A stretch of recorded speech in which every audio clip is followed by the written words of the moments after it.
Welcome to Mouhas diary my channel. যা দেবী সর্বভূতেষু শক্তিরূপেণ সংস্থিতা নমস্তস্যৈ নমস্তস্যৈ নমস্তস্যৈ নমো নমো। যা দেবী সর্বভূতেষু মাতৃরূপেণ সংস্থিতা নমস্তস্যৈ নমস্তস্যৈ নমস্তস্যৈ নমো নমো। যা দেবী সর্বভূতেষু শান্তিরূপেণ সংস্থিতা নমস্তস্যৈ নমস্তস্যৈ নমস্তস্যৈ নমো নমো। জয় মা মা দুর্গা। এই 2025 সালে মহালয়া পালিত হবে 21শে সেপ্টেম্বর রবিবার। বন্ধুরা, আজকে এই মহালয়ায় একটি ভিডিও নিয়ে এসেছি। এই মহালয়ার শুরু, দেবীপক্ষের শুরু আর পিতৃপক্ষের শেষ হবে, আর মহালয়া দিয়েই শুরু দেবীপক্ষ। বন্ধুরা, তোমাদের এই ভিডিওটা প্রথম থেকে দেখো, ভালো লাগলে আমার চ্যানেলটা সাবস্ক্রাইব করো। 2025 সালে মহালয়া পালিত হবে 21শে সেপ্টেম্বর রবিবার। এই দিনে দেবীর আগমন ঘটে এবং মহিষাসুরমর্দিনী পাঠ করা হয়, যা দুর্গাপুজোর আনুষ্ঠানিক সূচনা করে। এই দিনটি পিতৃপক্ষের সমাপ্তি চিহ্নিত করে এবং পূর্বপুরুষদের উদ্দেশ্যে তর্পণ করা হয়। 21শে সেপ্টেম্বর মহালয়া সারা দিন অমাবস্যা থাকছে। 20 সেপ্টেম্বর শনিবার রাত 11:54 শুরু হবে অমাবস্যা, আর 21শে সেপ্টেম্বর রবিবার রাত 12:23 অবধি অমাবস্যা থাকবে। চৌঠা আশ্বিন রবিবার 21শে সেপ্টেম্বর 12:23 অবধি থাকবে। এই দিনেই দেবী দুর্গা মর্তে আগমন করেন বলে বিশ্বাস করা হয়, যা দুর্গাপুজোর মূল উৎসবের সূচনা করে। ভক্তরা এই দিনে পূর্বপুরুষদের আত্মার শান্তির জন্যে তর্পণ করেন, যা মহালয়ার একটি গুরুত্বপূর্ণ রীতি। এছাড়াও ভোরে বীরেন্দ্রকৃষ্ণ ভদ্রের কণ্ঠে মহিষাসুরমর্দিনী শোনার রীতি আছে। মহালয়ার তিথিতেই দেবী সংসার নিয়েই মর্তে চলে আসেন। এই মহালয়া তিথি পিতৃপক্ষ এবং দেবীপক্ষের সন্ধিক্ষণ। অমাবস্যার পরবর্তী তিথি প্রতিপদ থেকে শুরু হয়। দেবী দুর্গার আরাধনা। শাস্ত্রমতে দেবী দুর্গা মহিষাসুর নিধনের দায়িত্বপ্রাপ্ত হন এই মহালয়ার তিথিতে। পিতৃপক্ষের অবসান এবং দেবীপক্ষের শুরুর তিথি হল মহালয়া। যদিও শারদীয়া দেবী দুর্গার পুজোর হিসাবেই মহালয়া তিথি বিশেষ পরিচিত। শাস্ত্রমতে পরলোকগত পূর্বপুরুষের আত্মার শান্তির উদ্দেশ্যে তর্পণ করে শ্রদ্ধা জানানোর সময় হল পিতৃপক্ষ। যারা পরলোকগত পূর্বপুরুষের মৃত্যু তিথিতে বাৎসরিক শ্রাদ্ধানুষ্ঠান করতে পারেন না, তাদের জন্যে পিতৃপক্ষের মৃত্যু তিথিতে শ্রাদ্ধানুষ্ঠান করার বিধান শাস্ত্রসম্মত। অমাবস্যা তিথি প্রেতকর্মের জন্যে শুভ বা প্রশস্ত হওয়ার কারণে পিতৃপক্ষের অমাবস্যা তিথি পরলোকগত পূর্বপুরুষের উদ্দেশ্যে জলদানের পক্ষে শুভ। পিতৃপক্ষে পরলোকগত পূর্বপুরুষকে জলদান করলে পূর্বপুরুষের আশীর্বাদে সংসারে বাধা বিঘ্ন নাশ হয়, সংসারে শান্তি আসে, শ্রীবৃদ্ধি হয়। এই মহালয়ার দিনই দেবী দুর্গার চক্ষুদান করা হয়। মহালয়া শব্দটির অর্থ মহান আলয়। পুরাণ মতে ব্রহ্মার বরে মহিষাসুর অমর হয়ে উঠেছিলেন। শুধুমাত্র কোনো নারী শক্তির কাছেই তার পরাজয় নিশ্চিত ছিল।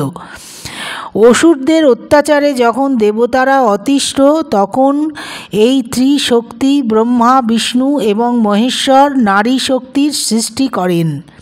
তিনিই মহামায়ারূপী দেবী দুর্গা। দেবতাদের দেওয়া অস্ত্র দিয়ে মহিষাসুরকে বধ করেন দেবী দুর্গা। এই জন্যেই বিশ্বাস করা হয় যে এই উৎসব খারাপ শক্তির বিনাশ করে, শুভ শক্তির বিজয়। আগে রাজবাড়ি কিংবা জমিদার বাড়িতেই দুর্গাপুজো হতো। রথের দিন কাঠামো পুজো হতো এবং মহাসপ্তমীর দিন নবপত্রিকা প্রবেশের পর দেবীর চক্ষুদান পর্ব হতো।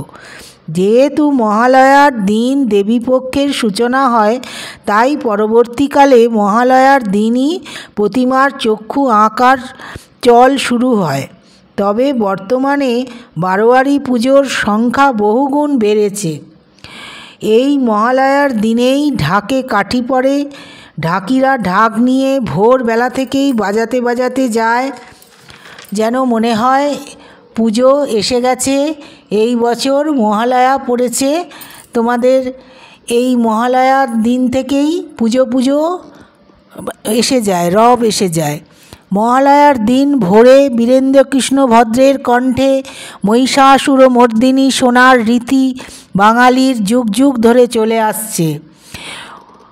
উমার মর্তে আগমনের আগে পিতৃপক্ষের শেষে পিতৃতর্পণ ঘিরে হিন্দু ধর্মে নানা রীতিনীতি রয়েছে। শাস্ত্রমতে কোনো মৃত ব্যক্তির শ্রাদ্ধ শান্তি করলে তার আত্মা প্রশান্তি লাভ করে এবং সেই আত্মা মুক্তি লাভ সক্ষম হয়। মহালয়া কেটে যাওয়া মানে মা দুর্গাপুজোর আর ঠিক এক সপ্তাহ। চারিদিকে পুরো দস্তুর শুরু হয়ে যায় দুর্গাপুজোর প্রস্তুতি ও উদযাপন। তর্পণ শব্দের অর্থ তৃপ্ত করা। 2025 সালের মহালয়া এই 21শে সেপ্টেম্বর রবিবার। এই দিনে হিন্দু শাস্ত্র অনুসারে এই দিনেই পূর্বপুরুষরা পিতৃলোক থেকে পৃথিবীতে নেমে আসেন এবং তাদের জন্যে তর্পণ করলে তারা তুষ্ট হন। এর ফলে পরিবারে সুখ শান্তি বজায় থাকে, সমৃদ্ধি আসে। কথিত আছে মহাভারতের কর্ণ স্বর্গে প্রবেশ করতে পারেননি, কারণ জীবনদশায় তিনি পূর্বপুরুষের জন্যে তর্পণ করেননি। পরে পৃথিবীতে ফিরে এসে তর্পণ সম্পন্ন করার পর তিনি স্বর্গে স্থান লাভ করেন। এই কারণেই মহালয়ার প্রচলন হয়েছিল। এই দিন বাড়িতে অনেকেই চণ্ডী পাঠ করান। এই বিশেষ তিথিতে তর্পণ উপলক্ষে গঙ্গার ঘাটগুলিতে তিল ধারণের জায়গা পর্যন্ত থাকে না। যারা গঙ্গায় বা জলাশয়ে যান না, তারা বাড়িতেই পবিত্র জলপাত্র ব্যবহার করে তর্পণ সারেন। এজন্যে তারা ভোরবেলায় স্নান করে শুদ্ধ জামাকাপড় পরে দক্ষিণ দিকে মুখ করে বসেন। একটি পাত্রে গঙ্গাজল, তিল, ফুল ও কুশ নেন। পিতৃনাম ও গোত্র উচ্চারণ করে পিতৃপুরুষদের উদ্দেশ্যে তর্পণ সারেন। এবার এই মহালয়ার দিনেই 2025 সালের এই 21শে সেপ্টেম্বর রাত্রির 11টাতে একটা সূর্যগ্রহণ আছে। বন্ধুরা, তোমাদের আমি জানাচ্ছি এটা, কিন্তু এই সূর্যগ্রহণ ভারতে দৃশ্য হবে না। আর একটা সূর্যগ্রহণ 2025-এর মার্চ মাসে হয়ে গেছে, 29শে মার্চ গেছে। আর এই সূর্যগ্রহণটা 21শে সেপ্টেম্বর আংশিক গ্রহণ, ভারতে দেখা যাবে না। ভারত থেকে এই গ্রহণ একদমই দেখা যাবে না, কারণ এটি মূলত দক্ষিণ গোলার্ধ থেকে দৃশ্যমান হবে। গ্রহণ শুরু হবে রাত 11টা আর গ্রহণ শেষ হবে রাত 3:24 পর্যন্ত। 22শে সেপ্টেম্বরে রাত 3:24 পর্যন্ত গ্রহণ হবে। এই সূর্যগ্রহণ যখন হবে তখন ভারতে রাত্রি, তাই সূর্যগ্রহণ দেখা যাবে না। সূর্যগ্রহণ দিনের বেলাতেই দেখা যায়। সূর্যগ্রহণ দেখা যাবে না বলে গ্রহণের আগে মূলত সূতককাল পালনের কোনো ব্যাপার নেই। নিউজিল্যান্ড প্রশান্ত মহাসাগরের অঞ্চল থেকে আংশিক গ্রহণ দেখা যাবে। পূর্ণগ্রাস সূর্যগ্রহণ দেখা যাবে অস্ট্রেলিয়া এবং অ্যান্টার্কটিকার কিছু অংশ থেকে। বন্ধুরা, তোমাদের এটাও জানিয়ে দিলাম যে এই সূর্যগ্রহণ কোনো দৃশ্য নেই ভারতের, আর এটা কোনো মানামানির অত ব্যাপার নেই, কেননা আমাদের দেশ থেকে এই সূর্যগ্রহণ দেখা যাবে না। তোমরা ভগবানের নাম নেবে এই সূর্যগ্রহণের সময়। আর এই মহালয়া তোমরা মাকে প্রণাম জানাও, মাকে দেখো। এই সূর্যগ্রহণের ছবি দিলাম। এই সূর্যগ্রহণ আমাদের দেশে দৃশ্য নয়, তাও আমি তোমাদের জানিয়ে দিলাম।